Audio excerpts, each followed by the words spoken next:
Hello to all friends, I hope you are always successful. Today, we are predicting the Pixel 8 phone made by Google. Don't forget to subscribe. The Pixel 8 phone uses an OLED display that is not LTPO, which means the screen refresh rate does not fluctuate from 1 to 120 and only switches between 60 and 10 Hz. It is better not to activate always on display on this phone so that your battery consumption is not too high. The screen of this phone is of good quality and resolution, sharp, colorful and with high contrast. The depth of the black color can be seen well and, like the Pro version, it fulfills the expectations. The screen of this phone is 6.2 inches and produces up to 1400 nits of brightness. Pixel 8 battery. A battery with a capacity of 4575 mAh is used in this phone. The Pixel 8 performs normally on the charge department and can get 5 to 6 hours of screen time a day, but if you use it a lot and need 10 to 12 hours of screen time a day, you'll probably need a charge.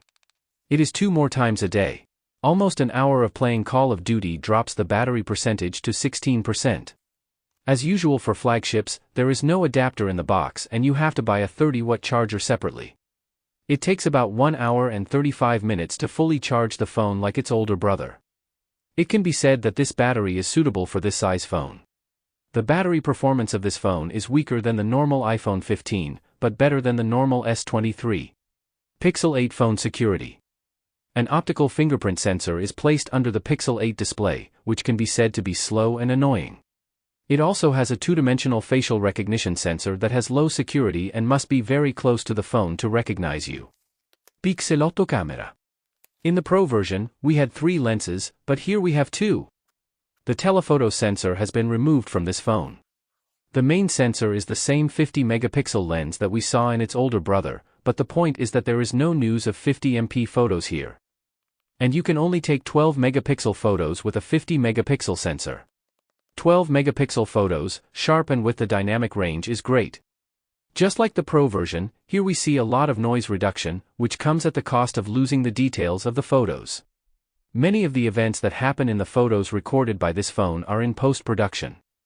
We mentioned all these things in the Pixel 8 Pro review article, but we will briefly mention them here.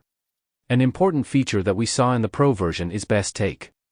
If you take several photos of a number of people, it is very likely that not all of them will be good in any photo. With this feature, you can choose people's faces from among the options that it offers you and finally create a completely new photo that fits well, and this feature is really attractive. The next feature is Portrait Light. It allows you to change the direction of the light on the person's face. The next feature is Magic Editor. First, you have to take a backup of the photo so that you can use the Magic Editor's features, and after that, it takes a lot of time to load. Selecting the subjects to delete and move is difficult and full of mistakes, and the advertisement on this feature is far from the reality and maybe only 20% of the reality.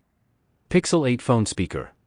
The stereo speakers in Pixel 8 have a good volume, just like the Pro version, and we must say that the sound separation is not done well. The performance of this phone in the sound department can be considered good and acceptable. Thank you.